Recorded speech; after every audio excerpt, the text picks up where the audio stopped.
In this video, we're going to be looking at two Bibles that are very similar to each other. They're a little bit different in format, but they are both the Amplified Bible, which is a translation that is produced by the Lockman Foundation.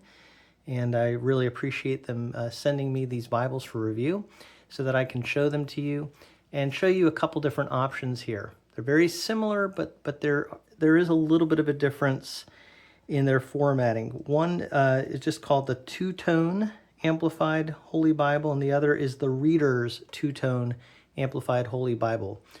Both of these are going to be in the leather text cover. So we have on the left here the black leather text, and on the right the blue leather text. And so that's their imitation leather. They both come in these slip cases. There are other cover options available as well, but these are the ones that they sent me. And on the back of these slip cases, they do give information about the Bible, so you can see an overview there. But I'm going to show you specifically what these Bibles look like in detail and give some thoughts on them. So the Amplified Bible, in my opinion, is a really good alternative to that desire people have for something that's going to take the basic Bible text and expand on it. And of course, there are paraphrases like the Message Bible, for example, and a really controversial Bible that's being talked about right now is the Passion Translation. And it's not really just a straight translation, which is one reason it's controversial, as well as how it was translated and the person behind it. But the point I'm making is with some of these paraphrases, or if they're called translations, people have a hard time with it because it really blurs the line between an actual translation and a paraphrase. So what the Amplified does is it kind of clearly shows you that what you're reading is taking the Bible text, but it's amplifying it. It's going to expand on it, but it does it in a very transparent way.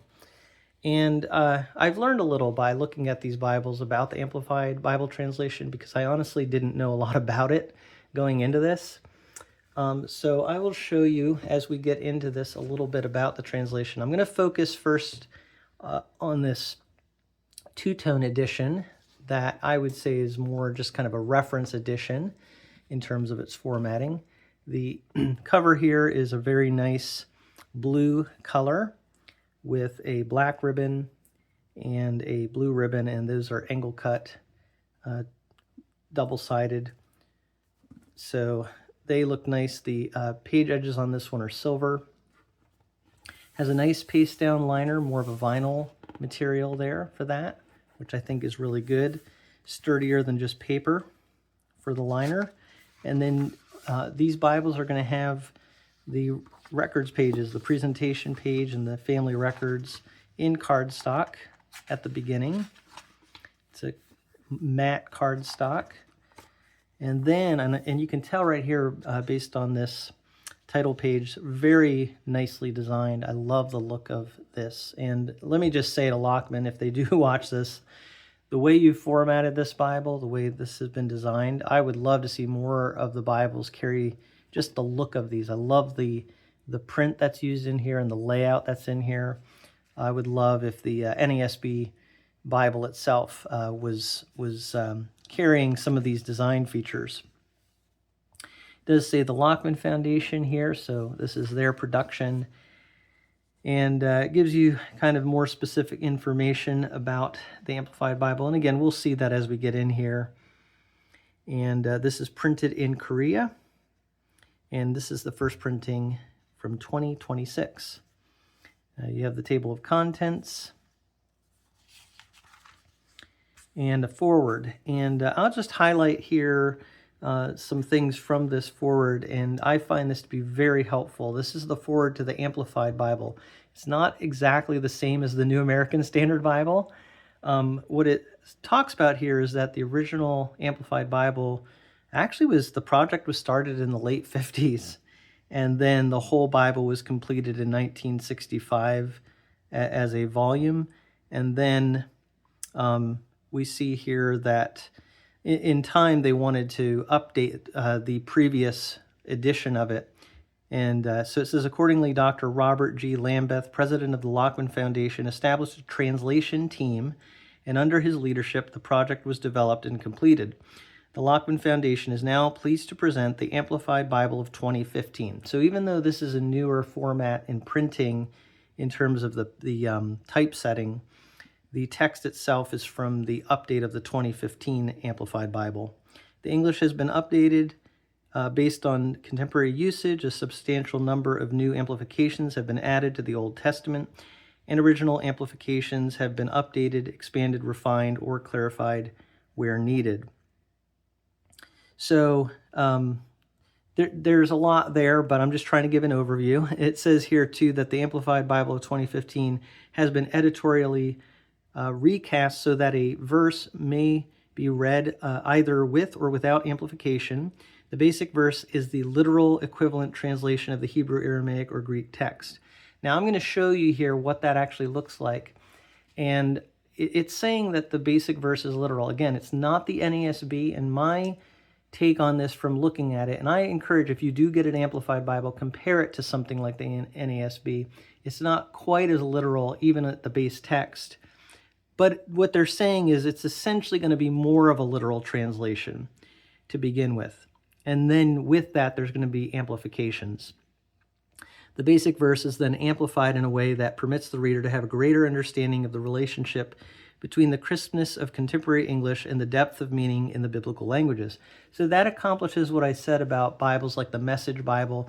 If you're like someone who really wants to have a paraphrase, I would say this is a great alternative, because the way that they did this is that they add some things to the text, but they make it clear where they are adding things versus what the Bible text is. For the most part, it's quite clear. There is one thing I would do a little bit differently, and I'll talk about that. But here's a explanation of the general format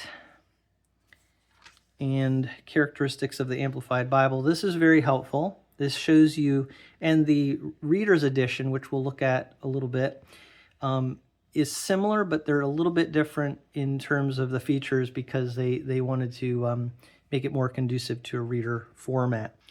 And you can see here just kind of how some of those amplified features come out in this particular Bible. So you have here in parentheses clarification when it says the pool, which is called in Hebrew, in parentheses, it says they're Jewish Aramaic. So that's not part of the Bible text. They're just clarifying that. And it says having 5 porticos, alcoves, colonnades. So they're just adding in parentheses some clarifying definitions there. You also have in this particular text something, and you do see this in the NASB, for example, and some other translations where you have bracketed text. So that's not amplified. That's just, as it says here, brackets are, they're indicating text not found in early manuscripts or found only in some early manuscripts. So that's just a textual notation there. And then you see here, with all of these features, how they look on the page. One thing I love about this Bible, too, is you have really, I think, some helpful footnotes from what I've seen.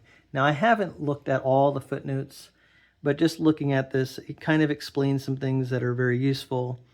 Notice here, for example, when it says the italic and, it alerts the reader or student of Hebrew that the word or words that follow are amplifications not found in the Hebrew text itself. So there are places, and you see this here, where it uses the word and in italics. The earth sprouted and abundantly produced vegetation. Now, in my opinion, you see it here too. God saw that the light was good, and he affirmed and sustained it. So this part of the verse is actually an amplification, because it's after the italicized and. I wish, this is the one thing I would change in formatting, they would just italicize everything that's added. Anything that's added, italicize it. Now, they do have other kind of extra things added in without the italicized and that are in that gray print. To me, it looks like a gray color, and this is called two-tone. So you have the main Bible text in black and then kind of the additions in gray. But again, there are other additions that go after the conjunction and I think sometimes they will have the conjunction or in italics as well, which is another way of indicating that they're amplifying what's there.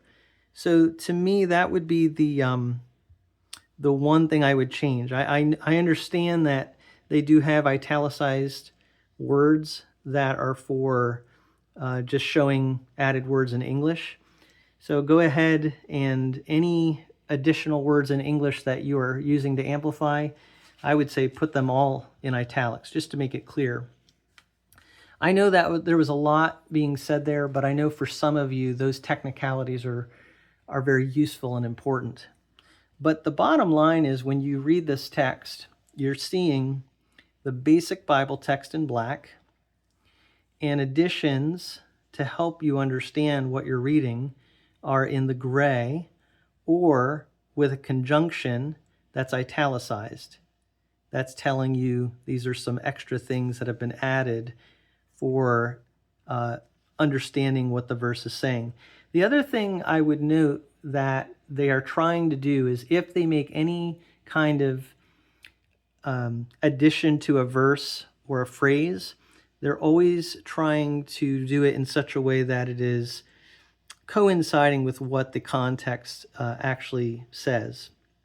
So for example, in verse 4, he affirmed and sustained it. It's added to the text, but it says it is understood, deduced from the context. The italic and alerts the reader or student that the words are added, which I said before. So they will add things, but what they're doing is they're trying to only add things that are going to really be backed up by the context and the meaning of the verse. So again, it is interpretive, and it's not just the literal Bible. So it is more of a paraphrase if you just kind of read through this. But it's a careful paraphrase, and it's a transparent paraphrase. It's a transparent paraphrase in that you can tell where they're paraphrasing. And therefore, I think it's a better alternative to something like the Message or certainly the Passion Translation. So if you want to use something more like that, I would say use the Amplified Bible. And now what you're seeing here is something that's in a really nice format. The print on this is line matched. It's really a good looking typesetting here done by 2K Denmark. I personally love the verses. You have paragraphs indented, but then the rest of the verses are all on the left-hand side here in verse-by-verse format. So you can see the paragraphs very easily. The first number there, by the way, in the paragraph is bold. And so it just makes it so easy to see the paragraphs, and yet you still maintain a verse-by-verse format. I mean, I would love to see more Bibles like this, to be honest, in this format. And then the footnotes, as I said, very useful and easy to see at the bottom of the page there. The paper in this, it's the Korean print, and this is nice. Now this page count here for the Bible text is somewhere in the 1400 range. So at the end of this Bible, we're at 1470 at the end of Revelation. When we look at the Reader's Bible, you're going to see there's a lot more pages, and so I think the pages in that are thinner. So this is kind of a sweet spot, and I really love the size of this. I love the just the paper itself and the way that the print looks on the page. Not a lot of ghosting here, not a lot of show through, and you can just see as you're reading this, it's a really great Bible to read. So I know that was a lot of information on top of kind of a typical review. If you have questions about this as I'm going along here, feel free to leave questions. I'll try to answer if I can. I get a lot of questions on my channel, and I can't always answer them, to be honest, because I don't know everything. I try to have good knowledge, but there's a lot I don't know. But if you have a question, or if there's something you want to add, information you want to add for the sake of others watching this, you can put that in the comments section. So There are similarities in formatting here with the NASB, which isn't surprising because this is a Lockman Bible and Lockman produces the NASB. You see that you have italics for the Old Testament quotes that are in the New Testament. But as I said, it's not exactly the NASB from what I could tell. It to me is not quite as literal. And I'll give you an example here. If you're looking at the beginning of the book of John, in the beginning, and even if we just gloss over the gray print, in the beginning was the Word, and the Word was with God, and the Word was God. But they also have here himself. And that is not a literal word in the Greek. So that is an added word there. Maybe it's, implied is what they're saying, but still, that's not as literal of a translation. So that would be an example where I would say it's just a little bit different than the NASB.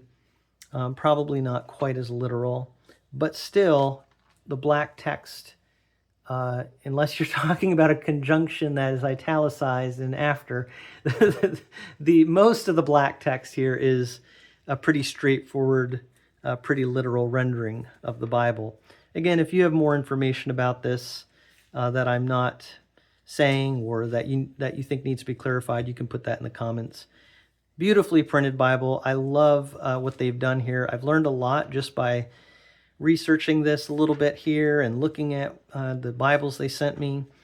At the end of the Bible, you do have an introduction to all the books of the Bible, which is very common in the Lockman Bibles. And also they have some of these charts here: parables of Jesus, miracles of Jesus, important events in Christ's life according to the Gospels, God's promises, Old Testament prophecies fulfilled in Christ.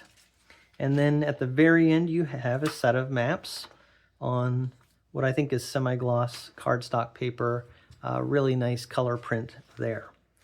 And those are the typical Lockman maps, but a really nice set of maps. So you really have a great Bible for study and something that I think could enhance other Bible translations that you already have. So if you already have maybe the NASB and you want a companion to that, that again is going to be something that's giving you some paraphrased concepts, but done so in a careful and transparent manner, then this is one really good option. Now, if you want the same thing essentially, but you want in a reader format, I will show you now just quickly a little bit of the differences here. First of all, this one's going to be a little bit thicker. They are both essentially the same size, I think, in terms of their height and width. So 9.5 by almost 6.5. 9.5 on the cover here by almost 6.5. So very similar in height and width, but the width of the reader is going to be 1 3/4 inches around there, and it's only 1 1/4 inches thick for the reference edition. Oh, by the way, I didn't mention, there's so much information here, but this Bible does actually have some end of verse cross references in it as well. So with those footnotes and these cross references that you see in places, this is in many ways a reference Bible. This is going to be similar, but it's going to be in a reader format. Now, as I said, I think that the paper in this might be a little bit thinner, and I could be wrong on that. I could definitely be wrong. Yeah, I actually think the paper might be the same weight. Very hard to tell, but I noticed these pages tend to stick together more out of the box. So I'm wondering if it's slightly lighter. If someone knows, they can tell me. I would say the ghosting, it doesn't seem too much different in this one. So it may be pretty similar paper, but it's a single column format. So that's one difference. You still do have cross references, but now they're in the margins here. So what they do with the reader is they put some of those things that are amplified in the margins. Not all the amplifications, but the parentheses that are in the gray text and the cross references, they're in the margins. So that makes it less distracting as you're reading. However, the other amplifications, like you see here, just the regular gray text that's been added, those remain in the main text here. But you still have footnotes at the bottom, and you really have, in many ways, something very similar. And I think the print in both of these is also really similar, even in terms of the size of the print. It's pretty similar looking. But I can say, looking at this, if you just kind of want to do long reading of the Bible, I could see why this would be very appealing to people. The print here comes out of the gutter very nicely. See how it's not going into the middle there?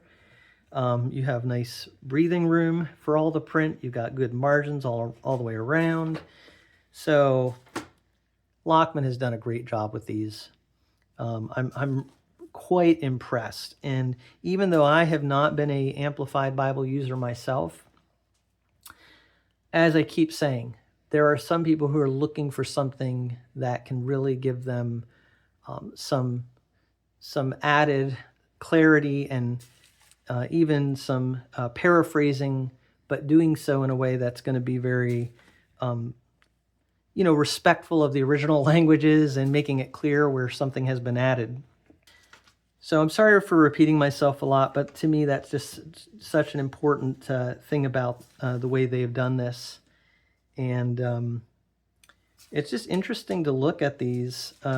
This Bible really is going to have a lot of similar features. And so I'm not going to take as much time. You can see at the front here, you have all those records pages. At the back, you're going to have the charts and the maps. And really, the difference is going to be the format on the page. This one also is in black leather text with a gold page edges. And you have stamping on the side there, just like the other one, and a black and red ribbon. So I would consider this more of kind of your classic color scheme. And then this blue one is a really nice, pretty looking color scheme as well. And they're really similar Bibles, but if you want, in my opinion, something that is just a little easier to carry, and if you don't necessarily need the reader single column format, I kind of like this one a little bit better in terms of its formatting. And again, I feel like the paper, it just doesn't stick together as much. It might be slightly heavier than this one. I can't say that for sure though. But I will say the paper in this is actually still really nice. And yeah, these are both really good Bibles. So again, if you have any questions or comments, let me know in the comment section. We've got the Reader's version and the regular two-tone edition of the Amplified Bible. Thank you so much for watching this review from a Frisch perspective.